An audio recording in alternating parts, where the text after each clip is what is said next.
speaking today on the police application of this. Commissioner Castelli will be speaking today about the partnership. But behind me are our officers who are going to utilize this equipment.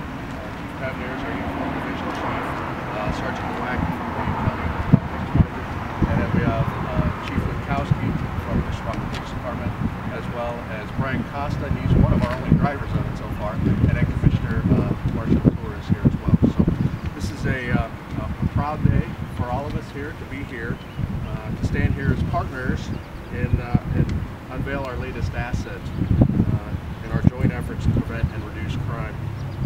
As Mishawaka and St. Joe County's crime rate continues to fall, we want to make sure to take every opportunity to adapt our department to the challenges that we face over there. This M.R.A.P vehicle is just one of several creative tools that the Mishawaka Police Department is utilizing to direct crime and protect our citizens and our officers.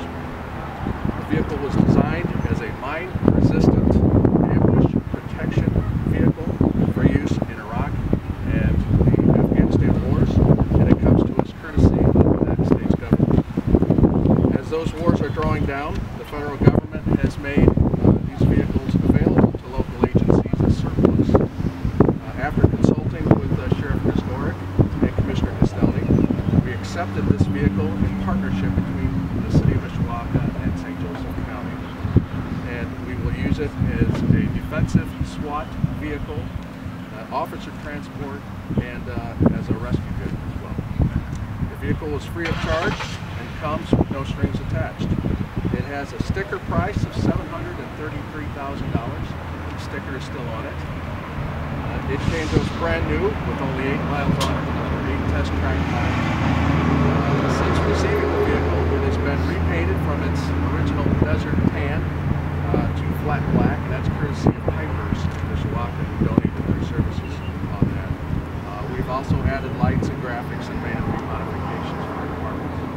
While we envision this as primarily a SWAT vehicle for use in active shooter situations that may occur in schools, workplaces, or retail centers, I also envision it serving many other purposes, some maybe that we haven't even thought of as yet. If the blizzard, such as the one that hit in '78, comes along, I would envision this delivering supplies or medicines to our citizens.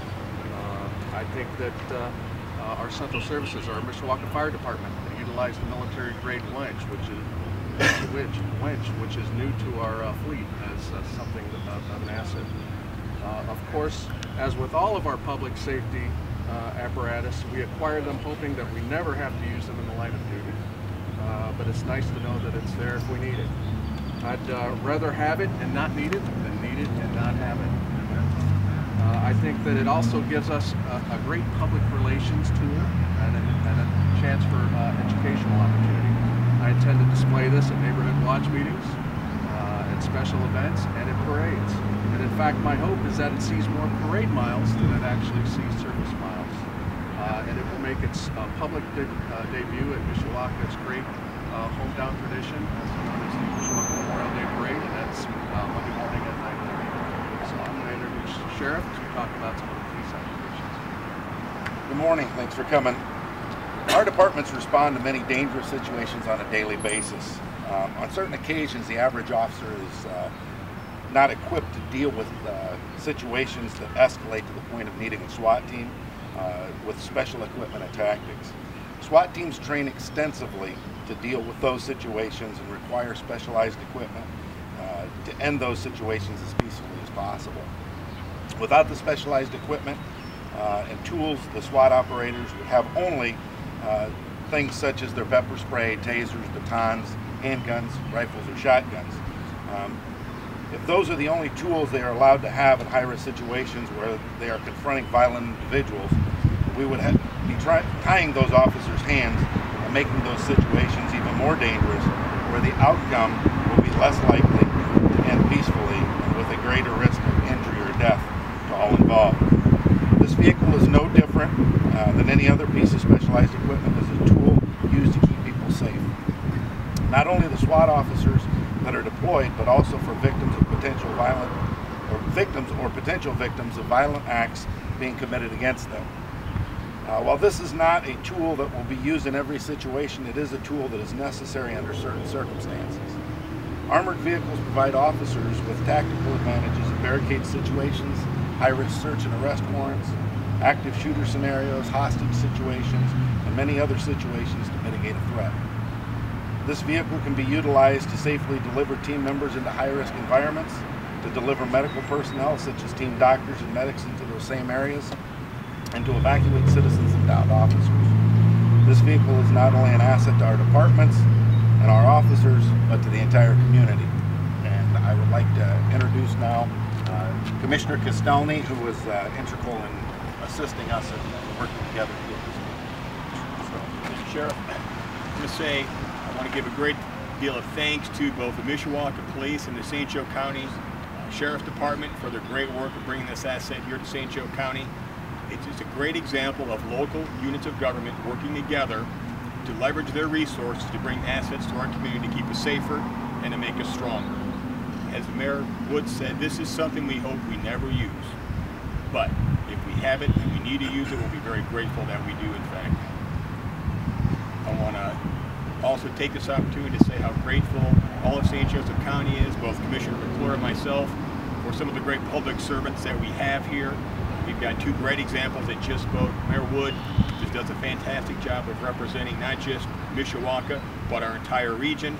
And Sheriff Mike Grisagork, the same thing, that does a great job of keeping us all safe. And they're always willing to work collaboratively with the county and the city. And the only time, oftentimes, you see them in front of a camera is when something good's going on, they're promoting something, or when they're out there doing the job. And both the St. Joe County and Mishawaka Police Force as well just do a fantastic job keeping us safe and making us a much stronger community. Thanks. Any questions? Yeah, I have a question. The press release did a pretty good job of explaining this, but as I understand it, this is going to be relatively easy to maintain. 85% of it is similar to other vehicles. Can you talk about just the potential cost of upkeeping it and maintaining it? Well, there's about 85% commonality with our current vehicles. So the Caterpillar engine that's in it and brand new is very similar to what we would have in, say, our plow trucks. It's not much bigger than one of our dual axle plow trucks. And so our guys are pretty accustomed to working with equipment that is very similar in design and in nature to this. So it's not very much different than working on a fire apparatus or in one of our plow trucks. Where are you going to park it? Go ahead. We'll probably find a place for it at our new central services facility right off the bat. As a note on maintenance, also when we picked up the vehicle, they also supplied us with 18 tires and wheels in case we have any issues on that end. I'm sure these tires are very expensive, but we've got money to replace them, so they give us a few other items that go with the vehicle. So. I was going to say, is this the first in our area? If not, did you consult other entities to find out how it's working for them at all? Or? This is, I think, the first in this county for certain. I think some of the neighboring counties might have had the same opportunities. I think, as I heard, there were about 5 throughout the state that received This is Fort Wayne and Michigan City, for sure, accepted the same vehicle.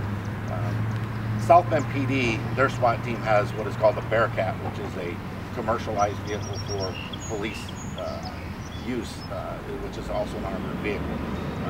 That unit cost them, well, they actually got a pretty good deal on it. It was a demonstrator vehicle,